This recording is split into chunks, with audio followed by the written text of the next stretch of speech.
introduce myself and the leader of this question and answer period today. So my name is Mary Ann Farkas, and I am the co-principal investigator of the Center for Knowledge Translation on Employment Research. I had to think for a minute, which is hosting this webinar. And the leader of the webinar today is Alice Feng.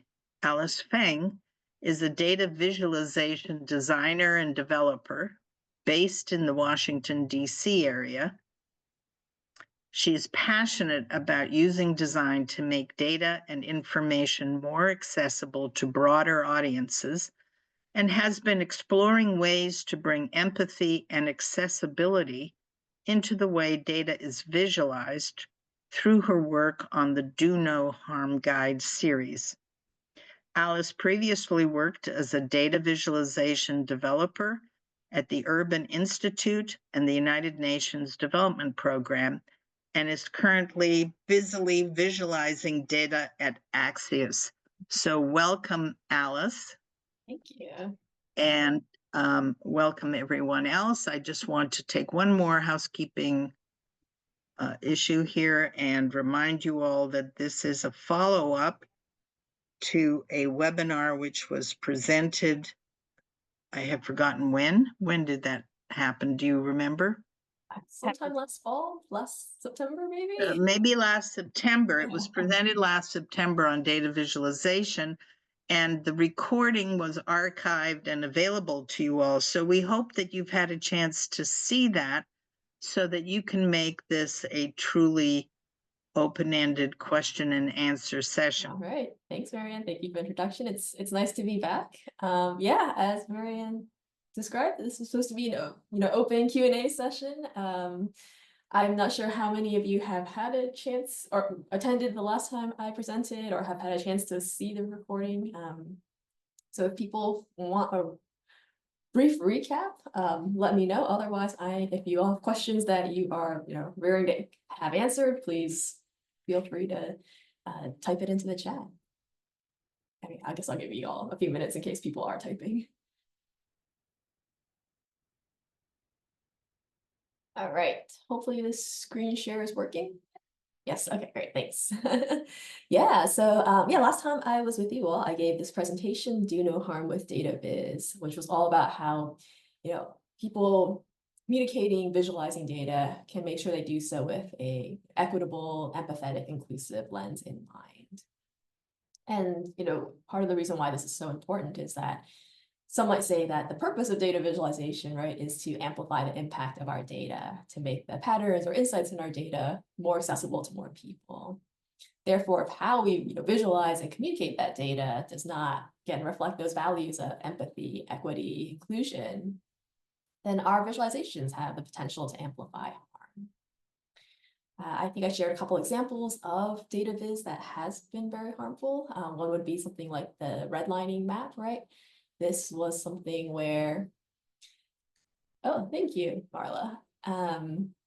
Yeah, this is where this federal agency, the Homeowners Loan Corporation, they went in to metro areas throughout the U.S. and rated neighborhoods based on how quote unquote safe or risky they were in terms of mortgage lending. But those judgments they made were rooted in a lot of racism. It was pretty much defined by who lived in these neighborhoods.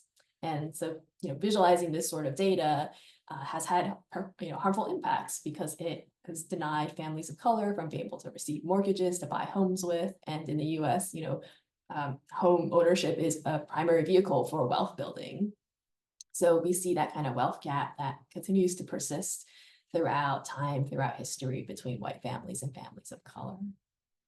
So, there are examples like this of racist data visualizations. Here's another one. This one's an icon chart that was comparing, average female height for several different countries. But again, the way that this particular chart was designed, the color choices it used, the iconography it used, perpetuates a lot of, sexist stereotypes about women. So again, an example of a, not empathetic, not inclusive, not equitable data visualization. So skip ahead.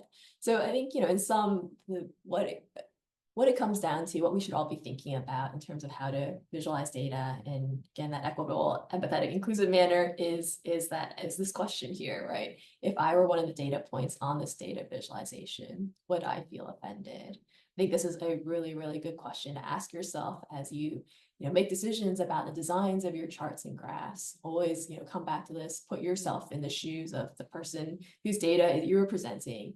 How would they feel if they saw that their data being, visualized in this way? Would they feel good about it? So I think the rest of my presentation discussed a couple of more specific issues here. So one of them was, using language, making sure that we provide important context and relevant information in things like our titles, text, labels, etc. for our charts. Another thing that we did was, this one, talking about ordering data purposefully, right? So when we make things like tables or bar charts, we can, there's an ordering between the bars in the bar chart or the rows in the table. So making sure that we think deliberately and purposefully about that. Sorry, let me just skip through this. Some of these, some of the ways that we can be thoughtful in our ordering can be based on, does your chart focus on a specific community? Is there a particular story or argument you're trying to tell? Is there some sort of quantitative relationship between the groups? For example, population sizes or effect sizes, or can they be ordered alphabetically?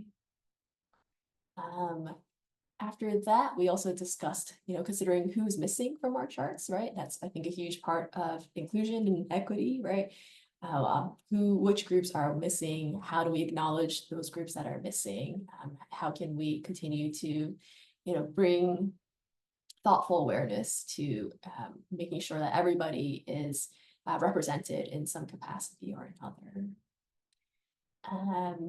And then after that, we also talked about, choosing colors and icons with sensitivity and inclusiveness. The main takeaway here was to not use color palettes or icons that reinforce stereotypes. So yeah, I think that was what we talked about there. And I'm starting to see some questions, so I will try to get through this more quickly.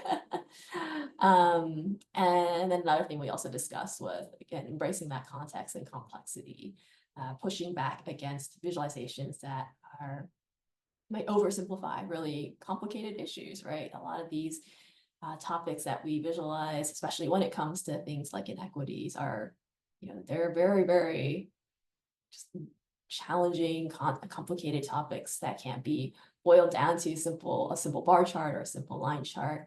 And it's dishonest of us to try to do that. So there's definitely always a place, I think, for, engaging with context, engaging with more complex visual forms, if that would more, accurately promote a better understanding of some of these issues that we're talking about. And then I think in the remaining time, we also briefly talked about issues surrounding like how we do our research, making sure we do it with communities, that we are partnering with them, thinking about, of course, the data that we're using, right? Because if the data underlying our visualization are biased, flawed, the result of oppressive data collection systems, then our visualizations will only amplify those sorts of problems. And then also, of course, thinking about our own identities, the identities of the groups that we work in, the organizations that we work in, and how that might also, affect the way that we do our work, the way we present our data. So maybe just skip around to last slide. So yes, basically quick summary of what I talked about last time I was here. Okay, let me see the chats, because I think I saw some people starting to post some things in here. Yeah, Alice, Kimberly wanted to know, in thinking about being careful in assigning colors to categories, are there any standards commonly used in the world for race, gender? And in a related question, she's familiar with the blue, gray, orange palette for those who are colorblind, but it's limited. Are there others? Thank you. Oh, yes, of course. No, thank you for that question. And thank you for reading that, Amanda. Yeah. So I would say that there aren't any standards, or I would say best practice standards. You might still see some people falling back to, for example, pink and blue for women and men. But that is something that we should not be doing, as mentioned last time I was here, right? That kind of color palette promotes stereotypes. So in terms of other ways of representing, say, gender or race by color, I don't think there are any standards. I've really seen a wide variety across different newsrooms, news organizations. At Axios, we used green and purple for, I think, men and women, but that's just us. That definitely is not because we are aligning with any larger, standards or principles, any guidance on like that. So there are a bunch. Let me actually see if I can pull up a resource about this issue. So I don't know how many of you have heard of this chart making tool called Data Wrapper. It's a great tool. We use it a lot at Axios, actually. Most of our static charts are using Data Wrapper. But in addition to making charts, they have a lot of great resources about data best practices, how-tos. They have a great weekly column where they kind of collect a lot of great work, data visualizations that people are making from all around the globe. So that's a great place for inspiration. But I know that the author behind this, their resource section, their blog, Charlotte, has also written a lot about color. So give me a sec, bear with me as I try to find that post. She has actually written a post about what to consider when choosing colors for race, ethnicity. And I know there's another one on gender too, or maybe I should be saying sex these days. Alice, we just got another question. Okay, yeah. I almost have these. Okay, so let me just put these real quick for Kimberly and anyone else who has questions about color. But yeah, here are some resources on that, and there might be some other examples of how other places are approaching assigning colors. Oh, sorry, and then one, Kimberly, I didn't get to your second part about the color blind.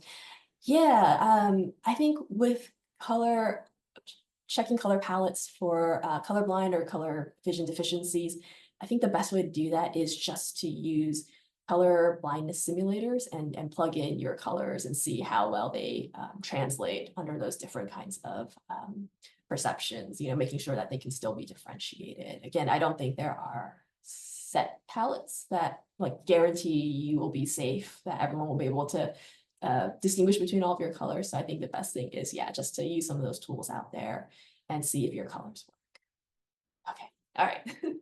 Let me know if that didn't answer your question or if you have follow-up questions. But yes, okay, next question. Someone wanted to know, how do you ensure these colors like green and purple are culturally competent, i.e. purple and Hispanic or Native Indigenous cultures may represent something different? That's a great question. Yes. And to be honest, I'm not sure how well we vetted these colors, what kind of research or thought was done into them.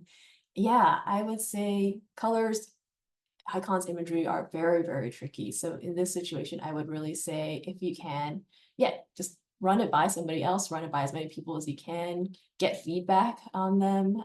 Do your own research if you too, as best as you can to see if there might be problematic associations or connotations.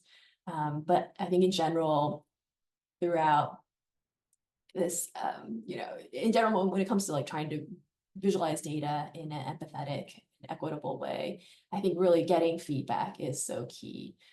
Ideally, your organization might already have processes in place, right? It's part of your workflow that you have to run your communication products by certain groups, certain people to get their review and help you catch if maybe some of the choices you made might not be the best ones. So I would say really it all kind of comes back to getting some feedback as much as possible. I think that is your best bet, because I don't think it's reasonable to expect all of us to be able to anticipate every single way in which these sorts of things might have problematic associations. I think and just try to get some second, third, fourth opinions.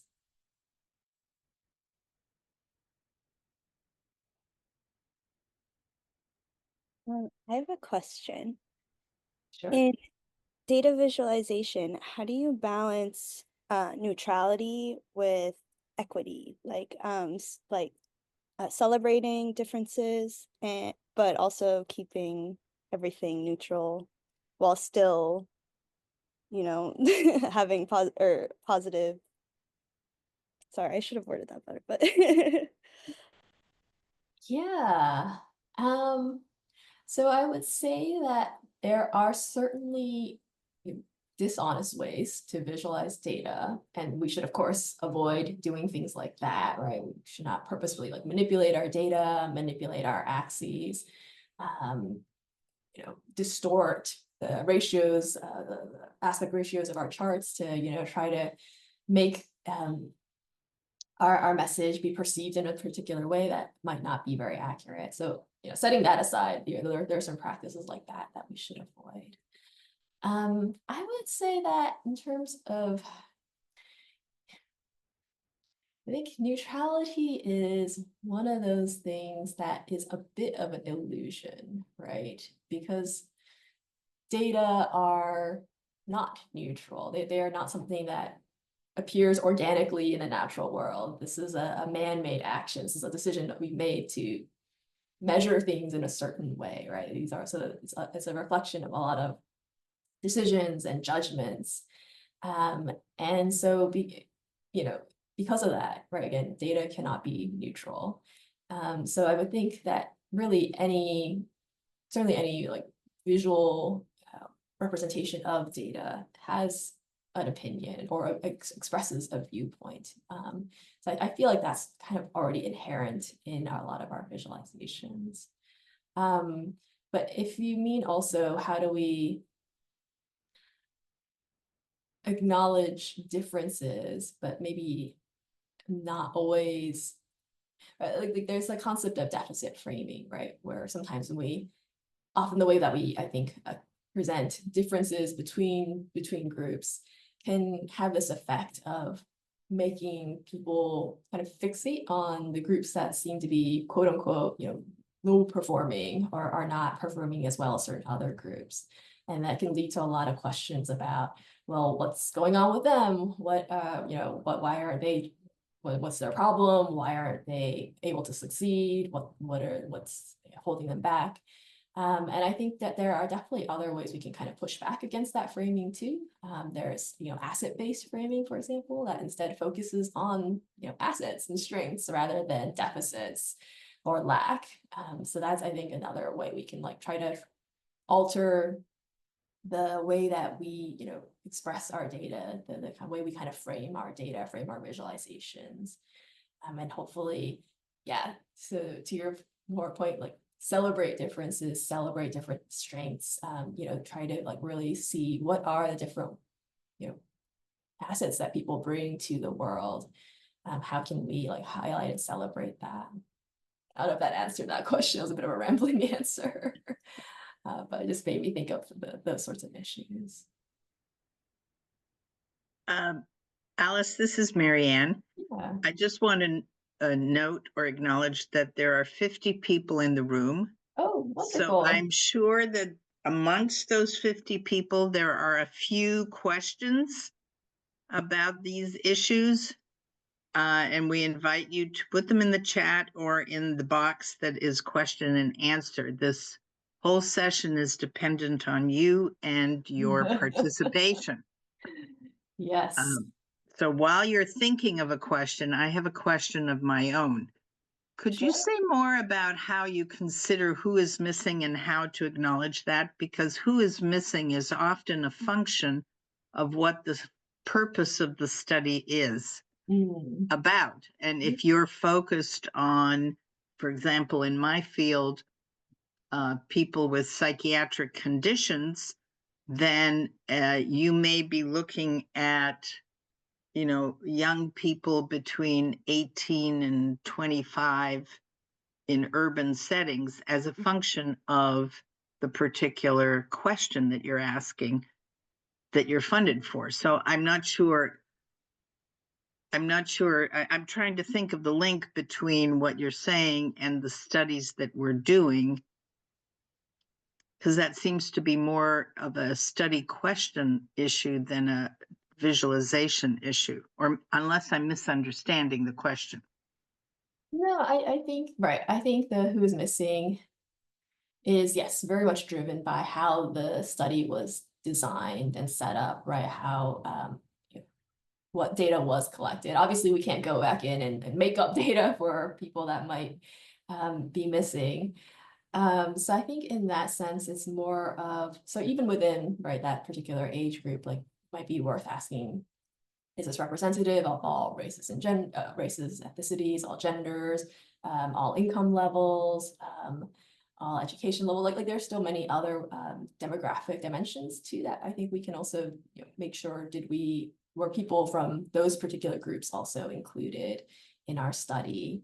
And if the answer is that no, there are certain, you know, those subpopulations that we did not reach, that we did not include, or that we did not gather data about, I think it's also just important to acknowledge that, make mention of that, you know, put that somewhere in your chart or in, you know, the surrounding text, that these are some of the, you know, limitations or shortcomings of our study. We didn't get a chance to talk to people from these particular backgrounds or these particular communities, and just want to acknowledge that. Right. So your point here is to sort of when you're considering your sample, to be as comprehensive as possible. And if because of feasibility, logistics, or responses, you didn't get responses from a particular segment of the demographic, to at least acknowledge the segment that you didn't get. Correct. Yeah. Okay. Exactly. Yeah. Okay. Amanda, I see that my pushing people got one more question.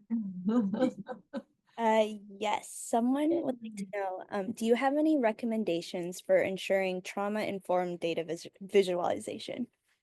Ooh, that's a good question. Trauma-informed data visualizations. Wow, I don't know if anybody has been exploring that. Yeah, I don't have specific guidance on that. I mean, I know that there are about 50, it sounds like 50 of us on this call, but other people have experience with this. Please share. Yeah, I would love to learn from you all. I mean, the best I can come up with is just, you know, approaching our efforts with, you know, compassion, sensitivity, and care.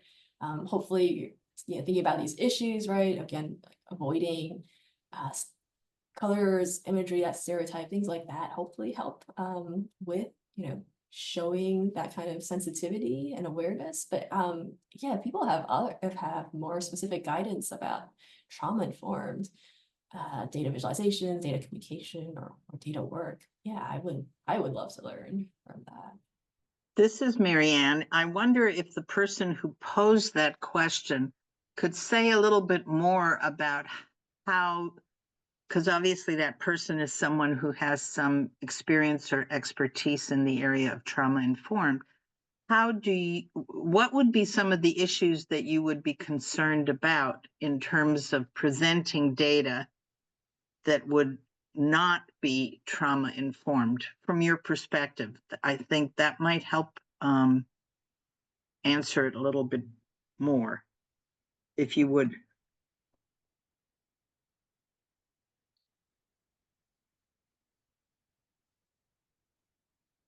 Okay, we have another question. They said this might have already been mentioned in your previous presentation, but do you have more anecdotes / experience in formulating questions for / and along with people with lived experience? Oh, ooh, yeah, that's a good question. And unfortunately, outside of my area of expertise, I'm not a survey designer, and I've not really been involved in the data collection process of the projects I work with. I pretty much stay at the very end with the communication side. So I unfortunately don't have any great advice here. Again, if anyone else in the room does, please speak up. Yeah. We do that a lot, Alice, at the Oh, Center for Psychiatric Rehabilitation. Marianne. So Yeah. I wouldn't say we're experts at it, but Amanda, where's the question so that I can see specifically what it was that was being asked? It's the third one under the answered tab. Answered. Okay. Anecdotes or experience in formulating questions for and along with people with lived experience. We've done several studies in which first of all, as a matter of principle, we include people with lived experience on our research team. So that's step one. So we hire people as researchers who have lived experience. So some of them have lived experience, some of them don't have lived experience. And that forms a rich base of knowledge to come from when we're trying to design and formulate questions. And I would recommend that as a primary way to answer your question. The second thing that we've done when, not everyone with lived experience is the same as everyone else, and just having researchers with lived experience doesn't, going back to our previous conversation, cover the entire gamut. We've had focus groups and advisory groups on study design, and we've done things like helped the people who we've recruited to understand, what research is, how we do research, so they get a little bit of knowledge about what we're looking for, and then generated a whole host of questions and kind of done like a Delphi approach, like a prioritizing those questions with the group to pick the top 2 or 3, and then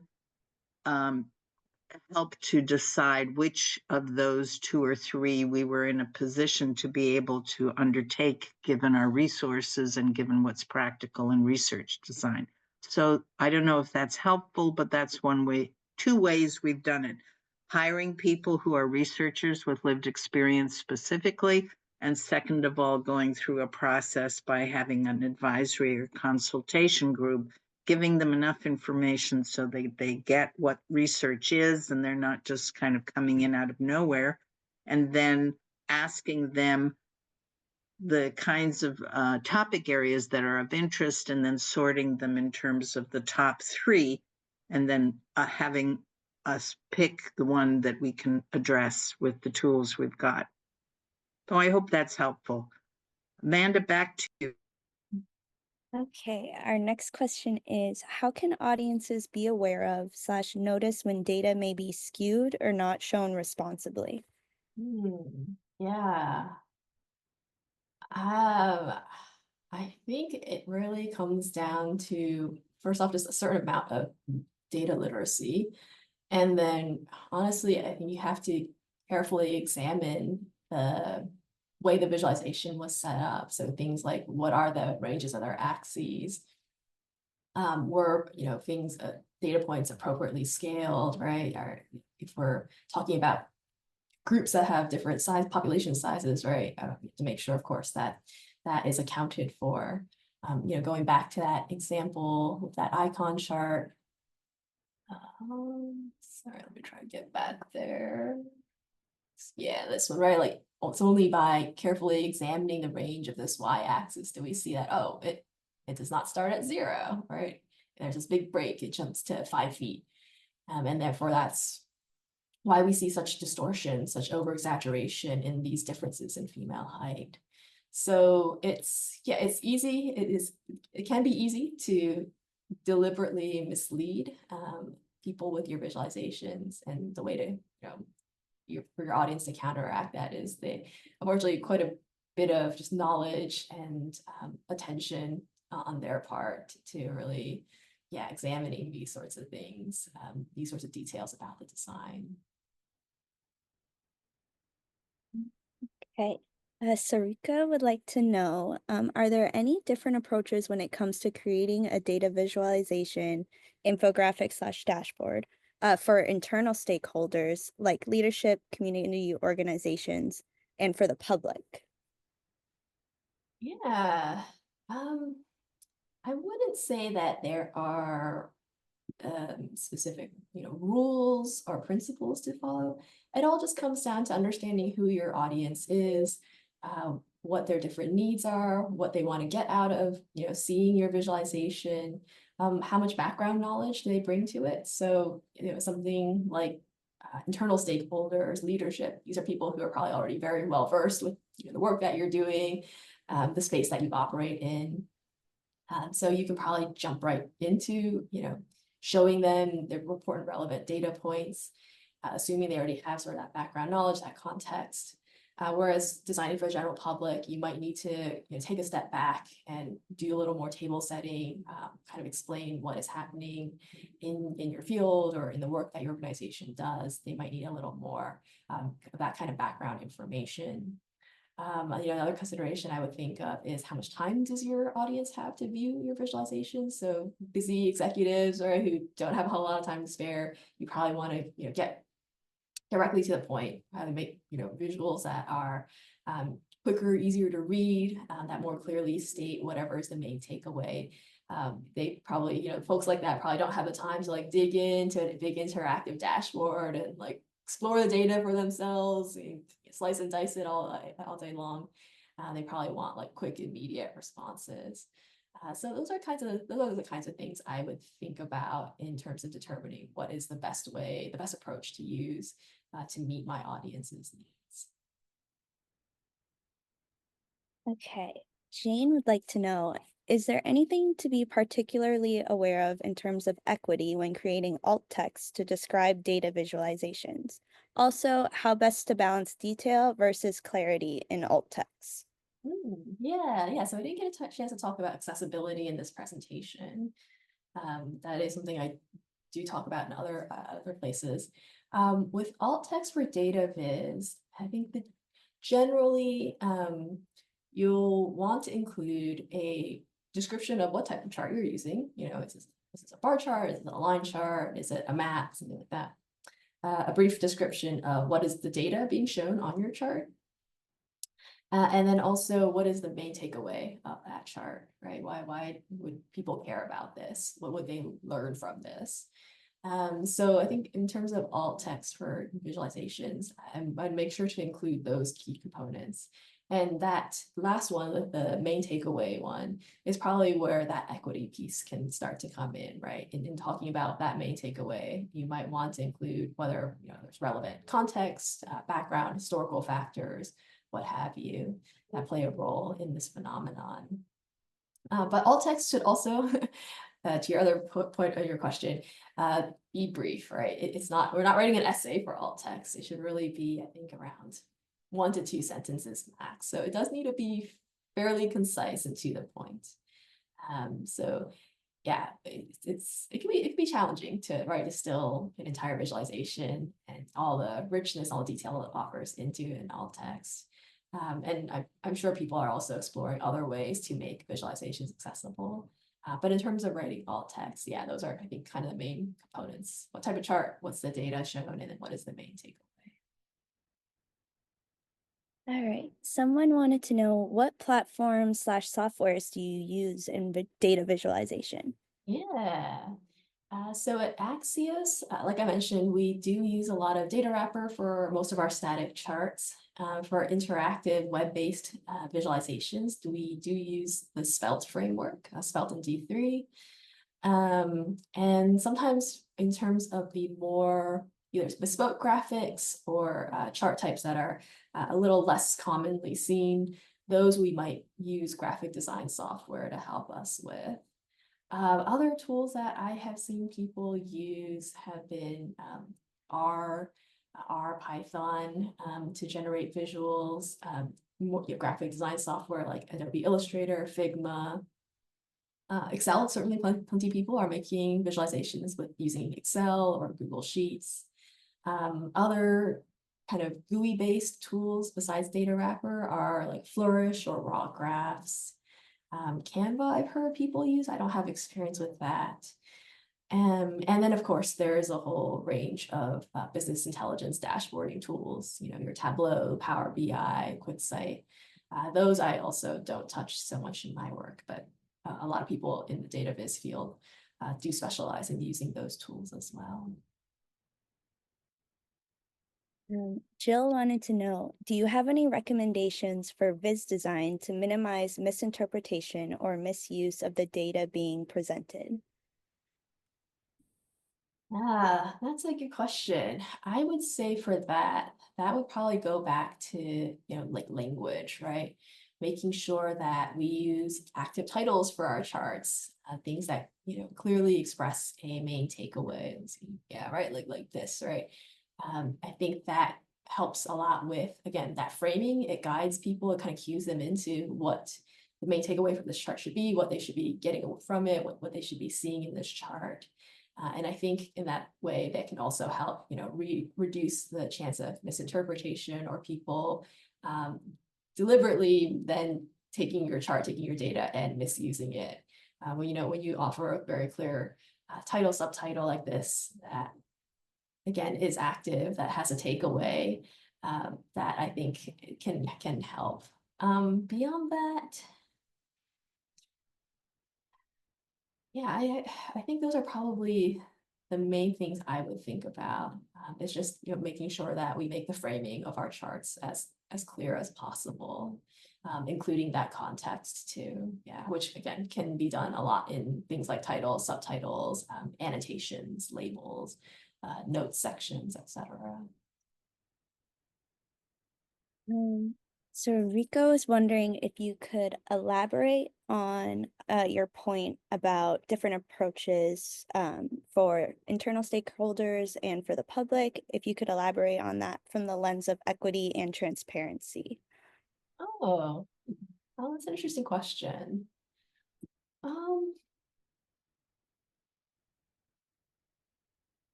I mean, my gut reaction is that there isn't really a distinction. I don't know that transparency or equity is, we would approach those differently based on our audience type. So those seem like fairly universal values to me. I think regardless of whether you're making graphics for internal stakeholder versus general public, whether it's a static or interactive visualization, that we can definitely, still incorporate a lot of these principles in there.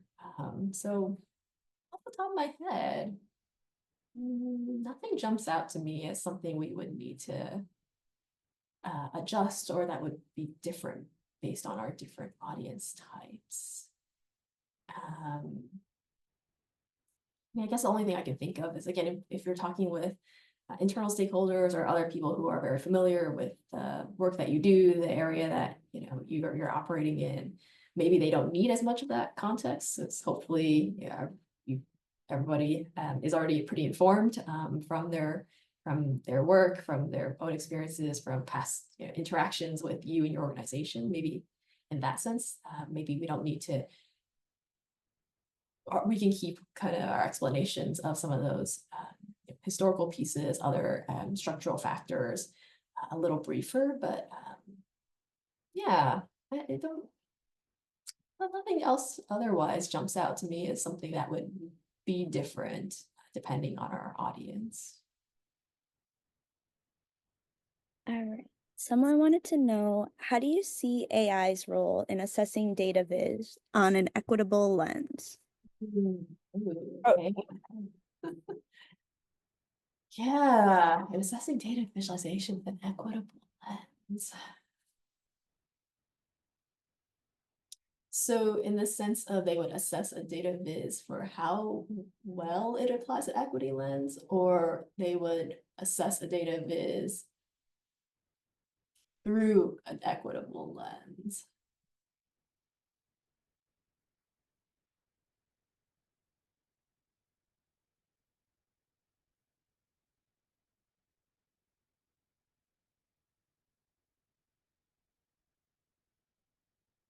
Honestly, I'm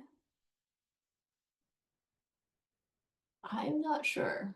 I hesitate because I do feel like at some point AI will probably be able to do just about everything.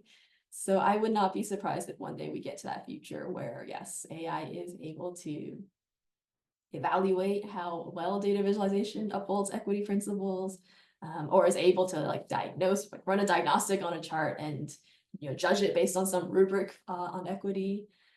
I mean, maybe going back to that earlier question, right, of how do we make sure that the things that design decisions that we make don't have problematic associations that we weren't aware of. I mean, in that sense, maybe an AI would be useful because presumably they would have a much larger body of knowledge to draw on, and they could help us like see, oh, this color in this particular, for this particular culture might have these negative associations or connotations. So maybe in that sense, I could see AI possibly being of use there. I don't know how close or far away from that future we are, but I guess, yeah, maybe in that sense, that's where I could see AI playing a role when it comes to like evaluating or checking for equity. Do you see that as doing more harm than good, or? Yeah, right. It's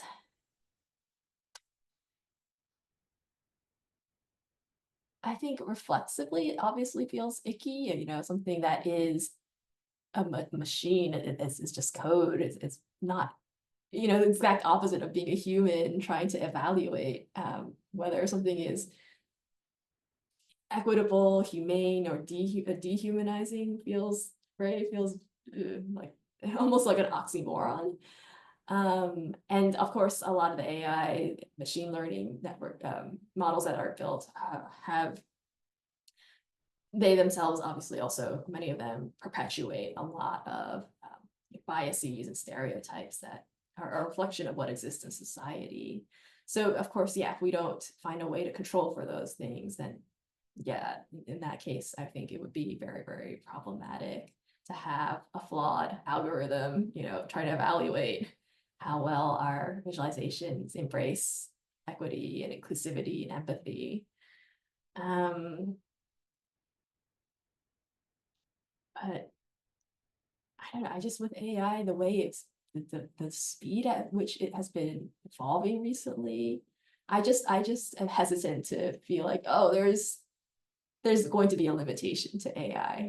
I think it's there's a possibility that one day AI really can really do all the things. Like I would not fully discount that. But again, I don't know how close or how far or how long it'll take us to get there. Alice, this is Mary Ann. Could I say something about this AI question? Totally, yes. I think it's, we've gotten to the point where we think of AI as kind of a magic solution for everything. And its limitations have to do with the information that it gets and the learning algorithm that it's given. It can learn from its information, but if what gets put in doesn't allow it to, from a neutral, non-biased point, evaluate the information and then spit it out, it becomes really difficult. And I'll give you a kind of silly example. Well, not silly, unrelated to data visualization, in which someone who is a colleague of mine received a letter to say that the federal government, this was a letter generated obviously by an AI algorithm, that the federal government does not mutilate children. And it was in response to the title of a grant award that they had on transition-aged youth. So I don't know if that makes sense to you, but clearly AI was set up to crawl through the titles of all these grants that had been awarded over the last 5 years and picked out a word, transition, and assumed it was related to gender identity, when transition-aged youth is actually a descriptor for young people moving from school to work. So AI is not everything. That's the point I'm making. Yeah. No, thank It- you for sharing that, Marianne. Yeah. It's 11:50. We can take a couple of more questions, and I think, unfortunately, then, Alice, we have to wrap up. Okay, well, it's going by quickly. Yeah, if anyone has anything else, any other questions or any other experiences they want to share too, I encourage mutual learning.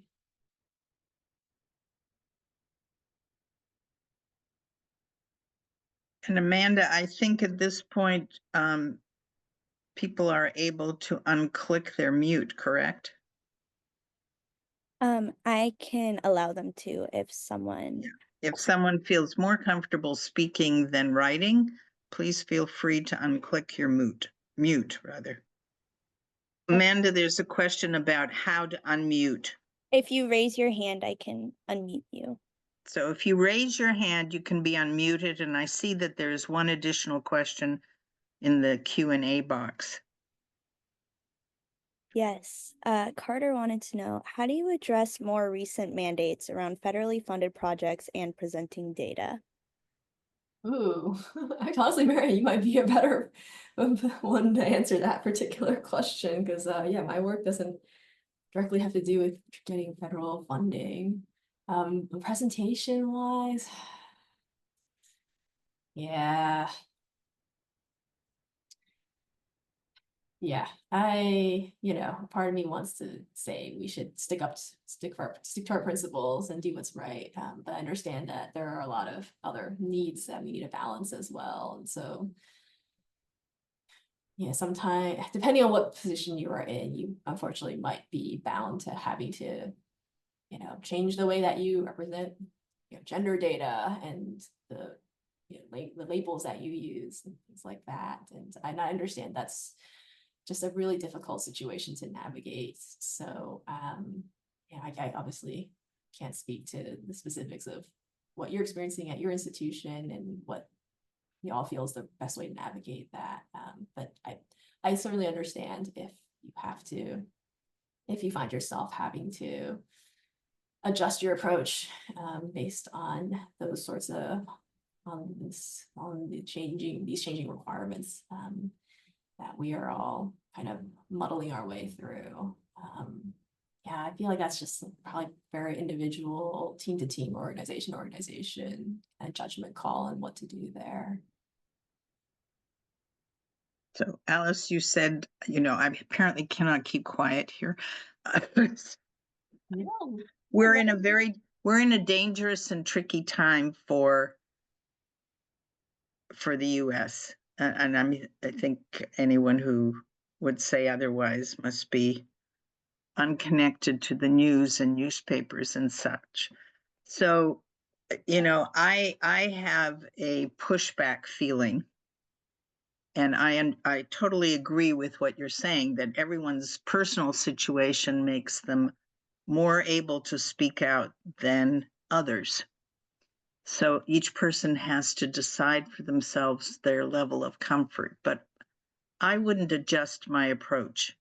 I may adjust the language in order to not draw attention to my approach, but I would keep the approach of comprehensiveness, including everyone, being empathic to everyone's point of view. But I have to tell you that I have been using the synonym dictionary a lot in the last few days, and I recommend that highly to others.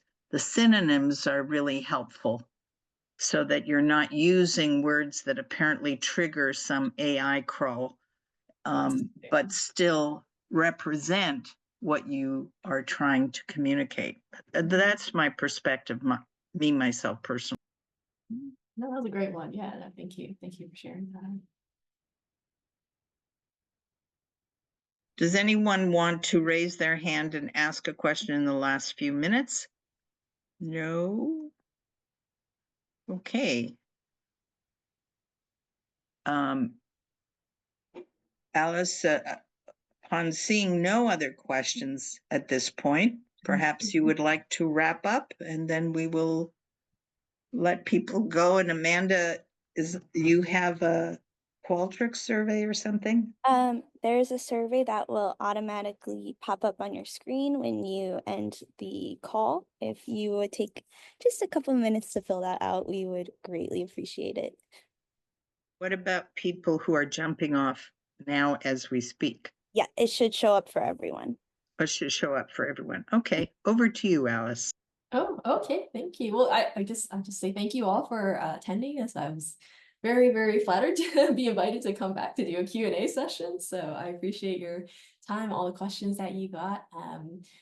Yeah, I also want to acknowledge that we are living through some very, very distressing times. And so I think, your continued commitment to a lot of these principles and those 3 letters that we apparently cannot utter anymore is fantastic. I salute all of you. And yeah, again, even if we can't say certain words and use certain terms, I hope that the spirit of right, empathy, equity, inclusiveness is still things that we can try to find a way to incorporate into our work, into the way we visualize data. So yeah, thank you all for your time. And yeah, I hope we'll get a chance to connect again. I don't know if you'll have my contact information, but if you have any further questions that come up, please definitely feel free to relay them to me through CeKTER, some way or another. I'm here if you have any further questions that you think of later. Thank But you. in the meantime, thank you.